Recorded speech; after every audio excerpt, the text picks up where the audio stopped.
최경영의 최강시사와 함께하고 계십니다.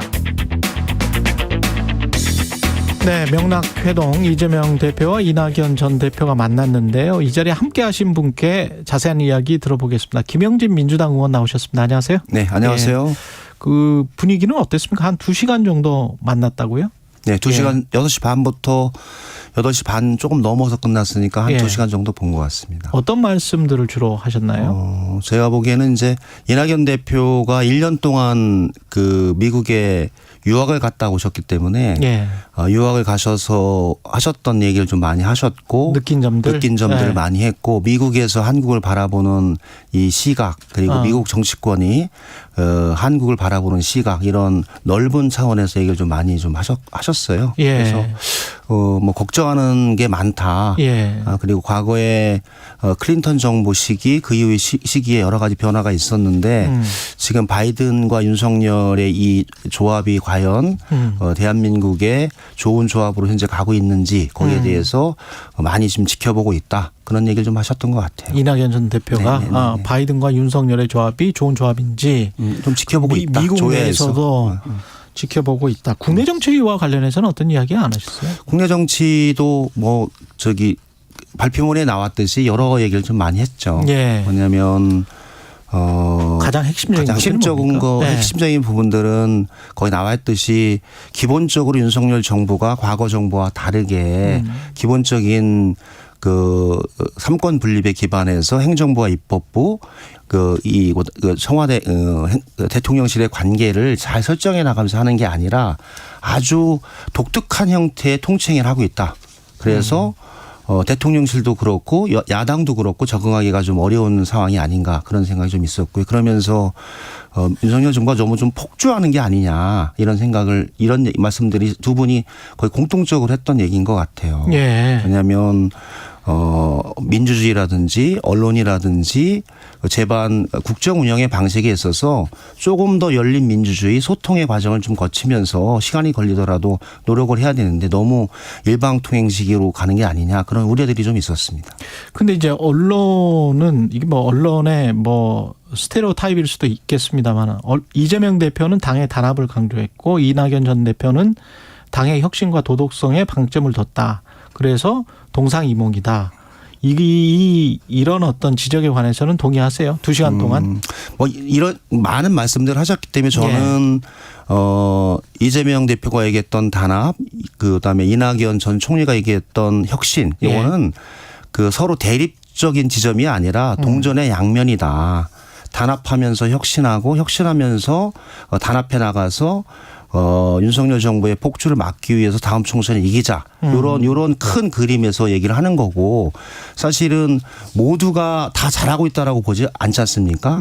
냉정하게 외부적인 시각으로 민주당을 진단하고 그 진단에 맞춰서 처방하는 게 필요하기 때문에 이낙연 전 총리께서 보셨던 민주당의 모습이 있었다. 그래서 그 지점에서 혁신이 필요하다. 대담한 혁신이 필요하다. 그렇게 말씀을 하셨던 것 같아요. 그러면 이재명 대표는 뭐라고 화답을 했습니까?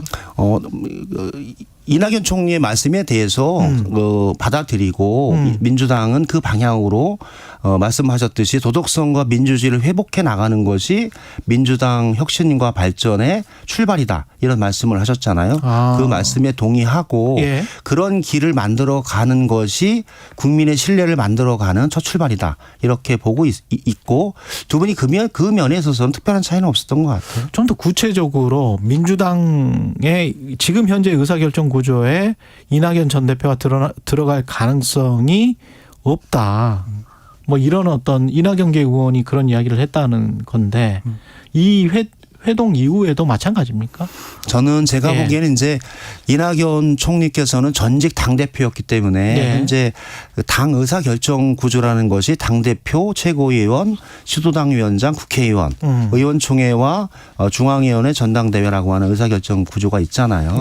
그 구조에서 이낙연 대표는 전직 당대표이셨기 때문에 매일매일 직접 의사결정 구조에는 참여하는 거는 현실적으로는 쉽지 않죠. 그러나 이낙연 대표가 언론이라든지 아니면 의원들을 만나서 하는 간담회라든지 당원들을 만나서 하는 여러 강연이라든지 여러 그 상황과 그 행사를 통해서 그 메시지를 전하면 그것이 사실 민주당이 이후 바꿔나가고 고쳐나가야 할 하나의 큰 방향일 수도 있는 거죠. 그래서 짧게 매일매일 회의를 통해서 의사결정을 하는 것이 아니라 예. 넓은 차원에서 민주당이 나갈 바에 대해서 이낙연 대표의 말씀이 대단히 중요한 부분이 될 것이다. 그렇게 보고 있는 겁니다. 그럼 구체적으로 무슨 뭐 어떤 위원회를 만든다거나 뭐 또 다른 기구를 만들어서 뭔가를 한다거나 뭐 어떤 앞으로의 계획 같은 게 있습니까? 두 사람이 또 만난다거나 뭐 이런 것들이 있나요? 두 분이 만나시는 건 아마 네. 이제는 처음 만나셨기 때문에 네. 이후에는 좀 서로 편하게 핸드폰으로 전화해서 자유롭게 만나지 않을까요? 저는 예. 그런 정도로 좀 열려 있어야 된다. 두 분이 만나는 장이 대단히 무겁고 어려운 장이 아니라 자연스럽게 전화하면서 만나서 중요한 현안이 있을 때 서로 의견을 듣고 의견을 수용하는 이런 관계가 되는 것이 최상이다라고 보고 있고요. 예.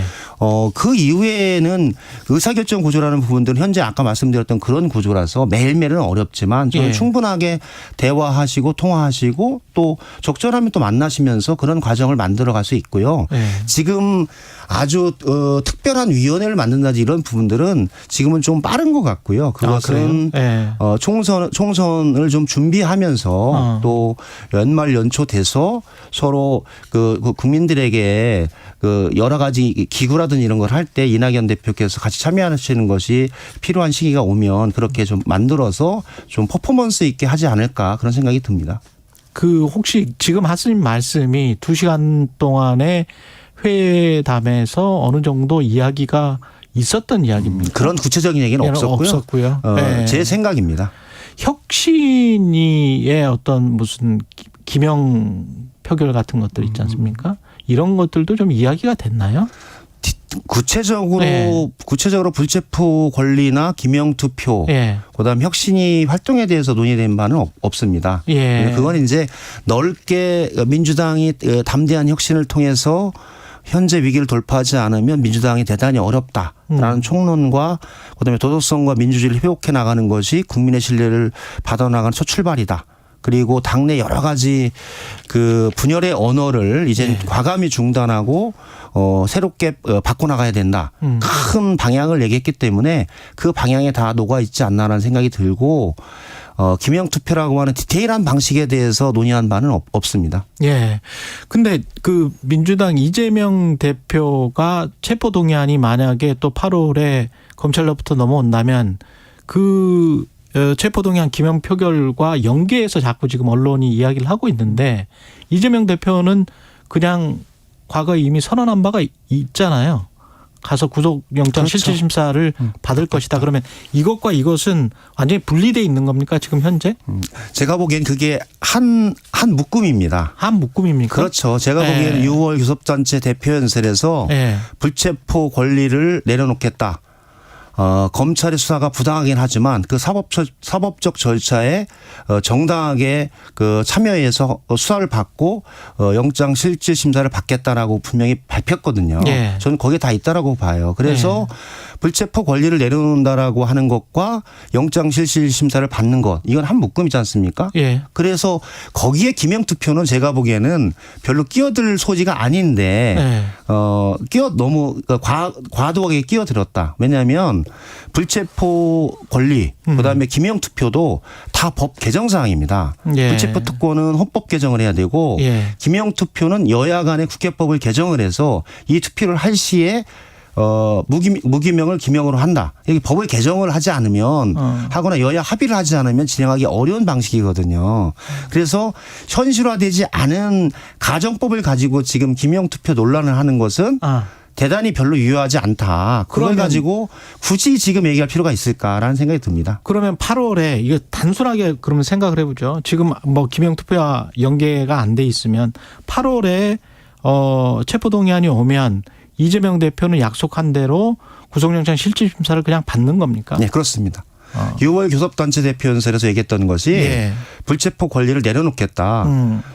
사법 절차에 그 부당하지만 그 수사에 임하고 영장 실질 심사를 받겠다라고 얘기를 했던 거는 윤석열 검찰한테 7월 8월에 비회기를 우리가 하겠다. 그 시기에 7월 비회기 8월 비회기에 정당의 영장을 청구해라. 그럼 나가서 실질심사를 받겠다라는 취지였고 8월 16일부터 30일까지가 그 마지막 결산 국회 아닙니까? 예. 그때 보내면 8월에 보내면 그때 보내면. 여야가 합의해서 회기를 잘라서 예. 영장실질심사를 받으러 나갔다는 겁니다. 예전에 저기 권성동 방식으로. 권성동 방식으로. 그렇죠. 왜냐하면 회기를 여야가 합의하면 예. 체포동의안을 굳이 표결하지 않고 예. 그 비회기를 만들어서 이재명 대표가 저기 법원에 나가서 영장실질심사를 받겠다라는 겁니다. 그 본인은 확실히 그런 의사가 있는 것이고. 정확합니다.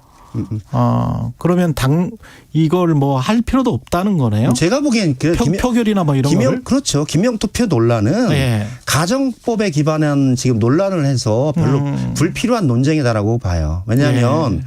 검찰의 수사가 예. 과연 영장을 칠 수 있는 정도로 증거와 증인이 있는지 이것도 불분명한 거 아닙니까? 그것도 불분명하니까. 영장이 오지도 않았고 예. 그다음에 수사가 어느 정도 되지도 않았고 예. 그러니까 지금 한동훈 법무부 장관이 저렇게 거품 물고 나와서 민주당을 공격하는 이유도 제가 보기엔 영장을 치기에 충분한 증인과 증거 그다음에 합리적인 논거가 없기 때문에 예. 이것을 정치 논리로 만들어서 사법 방해 증거인멸 이런 방식으로 엮어가고 있는 게 아닌가라는 대단히 안 좋은 시그널이다 그렇게 보고 있어요. 아까 말씀 도중에 연말 연초에 어떤 위원회를 말씀을 하셨는데 그 지금 보도 나온 것들은 10월쯤에 이재명 대표가 사퇴할 수도 있다 이런 이야기가 나오는데 그거는 어떻게 봐야 됩니까? 전혀 무관한 거고요. 예. 제가 보기엔 장성철 소장이 아마 얘기를 해서 첫 기사화가 됐는데 그렇죠. 장성철 소장은 저기 국민의힘 상황이나 걱정할 상황이지 예. 그렇게 아무도 모르는 얘기를 예. 만들어서 얘기하는 거는 좀 적절하지 소설이다? 않다. 제가 보기에는 예. 터무니없는 얘기고 그거 자체 41명의 국회의원이면 아마 김영진도 거기에 들어가 있을 텐데 예. 단 한 번도 그런 얘기를 하거나 논의된 바가 없거든요. 40명이면 본인도 들어가 있어야 되는데. 그렇죠. 예. 저도 들어가 있어야죠. 그런 정도 얘기를 하려면 김영진 예. 의원 정도는 들어가서 얘기를 해야 되는데 예. 전혀 논의된 바 없고 장성철 소장의 카더라 통신이나 술자리에서 하는 얘기를 가상의 소설을 이렇게 정치 영역으로 소환하는 거는 적절하지 않다. 그래서 뭐 특별한 의미가 없는 것 같습니다. 1분밖에 안 남았어요. 그 이동관 인사청문회 보이콧 이야기도 나오는데 이거는 당에서 논의 중입니까? 저는 네. 국회는 보이콧도 하나의 선택할 수 있는 수단인데 현재는 이동관의 인사청문회를 조금 더 엄정하고 단호한 잣대로 하면서 국민들에게 왜 더불어민주당이 이동관 방통위원장의 임명을 반대하는지를 분명히 할 필요가 있다라고 봅니다. 예. 그래서 두 가지에 대해서 아마 제가 과방위의 위원이 아니라서 인사청문을 하는 국회의원이 아니라서 제가 먼저 얘기는 어렵지만 긴 시간과 충분한 내용을 가지고 이동관 방통위원장 후보자의 학폭이라든지 과거 MB 정권의 방송 장악에 관한 여러 가지 전례들이 어떻게 우리 사회의 민주주의, 방송 민주화에 역행을 했는지 그 시스템이 현재 어떻게 지금 해악을 미치고 있는지에 대해서 분명하게 말씀을 드리는 것이 필요하고 그에 따라서 우리가 정말 이동관 후보자가 적정하지 않다라는 부분들을 국민들께서 이해하지 않을까 그렇게 보고 있습니다. 여기까지 김영진 민주당 의원이었습니다. 고맙습니다. 네, 고맙습니다.